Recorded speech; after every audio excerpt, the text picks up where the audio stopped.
Hello everyone, Evil Bert on the internet again. And in a lot of places, a lot of the pandemic restrictions are being lifted, so you can actually go out to a bar again and have somebody who knows what they're doing fix you a drink. And I'm relieved about that. So you're probably not going to see these videos for a little while. However, I did want to try one last attempt at a drink here. And this is why I look like young Sheldon, who's just ended the plague of heroin-flavored bananas. Yes, I am attempting the James Bond Martini. Now, this is a weird area. For something that seems so simple is actually shockingly controversial. Because for many years in the films, it just seems simple enough. Vodka Martini. Shaken, not stirred.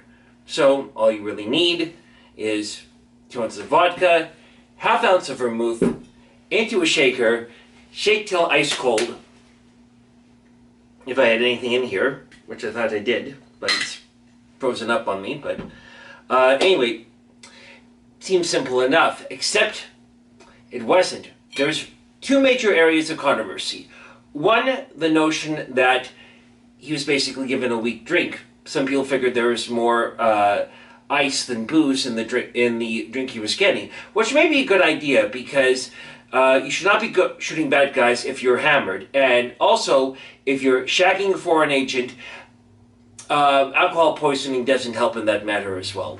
It can get really messy, as if the foreign agent turning on you and trying to stab you or crush you to death with her own thighs wasn't embarrassing enough. The other area of controversy was over, actually, was that what James really wanted? Because in the novels, James doesn't order a martini. He orders something a little different. Casino Royale, he asks the bartender for 3 measures of Gordon's, a measure of vodka, and half a measure of Kila Lillet. I know this isn't Kila Lillet, but anyway, that's another point there. And in Casino Royale, once Daniel Craig took over the role, you know, they put it back in there, asked for that, and he says, well, this drink should have a name. And that name was, after a character in Casino Royale, Vesperlin, hence why you can see the item Vesper in a lot of your finer establishments. But even that has become remarkably controversial. There are a lot of videos you'll see on the internet, people attempting to make it, and this winds up being, you know, sort of an unusual thing, because Kila Lillet, which I don't have here, that is an interesting sticking point, because between 1953, when Ian Fleming wrote the novel, and when Casino Royale came out in 2005, I think, I don't know, I have to double check, today, Kila Lillet was reformulated. Originally it had quinine, I'm sure I'm botching the pronunciation, but basically the main ingredient in tonic water. So really it sounded like Bond really wanted a glorified gin and tonic. I mean, something that had that tonic-y taste with a vast quantity of gin, because he's basically asking for 3 ounces of gin in a big glass, and he wants to have that for the whole night, which is an odd sort of thing. So when you see videos of bartenders and other people attempting the Vesper on the internet, quite often they will take out the Kila Lillet and try something else. I got Bianco Vermouth here, which actually is going to have nothing to do with the drink I'm going to make. This is my own interpretation of the Bond Martini in a lot of different ways, because another interesting bit of controversy was, again, the notion of shaken, not stirred. Now, the thing was that some people say Fleming wanted it shaken in 1953, the guy who wrote James Bond, because the booze back then was pretty potent. That vodka was often 100 proof, or 50%, and the gin was often 90 proof, 45% alcohol. Now, if we're going to truly recreate what Fleming had in mind, we need to have a couple of major things. One, the 100 proof vodka, which is hard to find in some areas, but at least there's White Lightning here in BC, so we have that as the really strong vodka. But the big thing, of course, is the gin. And actually what's more common now is the Overproof gin.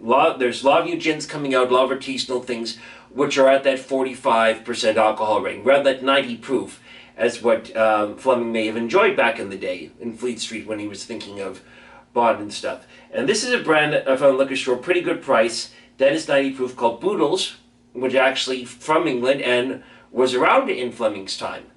So there's something right there. And there's also, and some of the literature I read is that Fleming did prefer vermouth in his vodkas. So if we wanted a martini recipe true to the spirit of Ian Fleming, basically go with the, the London dry gin or the 90 proof gin, a 100 proof vodka if you can find it, and some vermouth.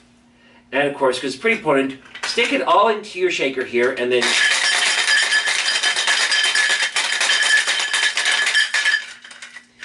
now, of course, as everyone will argue, it will make it cloudy, it will make it weaker, and that's not what we want in all this. So for this purpose of this video, and something that no bartender, I'm sure, would create, and if they do, well, they are very gutsy, I tell you. This is what I did. I took 3 ounces of Boodles. I took an ounce, the White Lightning. I took half an ounce of the vermouth. And I put it in this mason jar. And I stuck it in the freezer for several hours. 1, to make it cold, but 2, not to dilute it. Not to have ice touch it. Now I'm sure there's some icicles on it, but it's not going to be the vast quantity of frozen water I've got in here that is going to weaken the potential of this. Furthermore, this is a nice stone cold martini glass here I stuck in the freezer. So chilled martini glass, chilled contents, not weakened down, 90 proof gin, 100 proof vodka, vermouth. Well, I don't know, you could go crazy with that. The end result is something that is very clear. Again, maybe I should have stuck some lemon peel or lemon juice or something or other there. Because I fear for the potency and the taste of this thing, because I've really added nothing to it.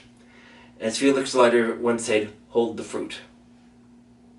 So I got no lemon in here, no olives. Let's see what I'm...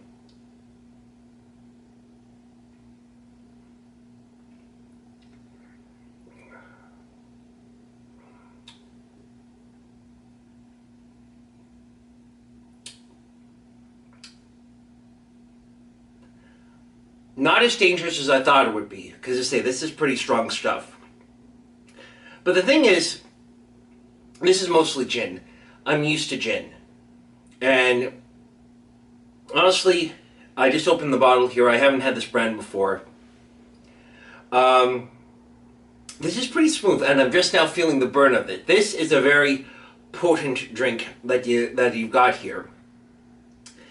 And as I said, not weakened by ice or water, but still very smooth, very potent, and very cold.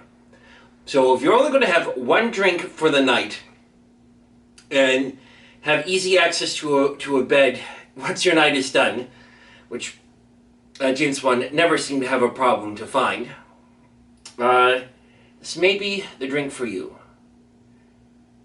Anyway, cheers, drink responsibly, stay safe, and all that.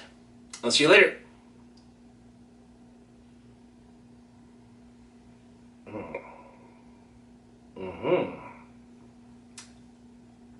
No need for shaking.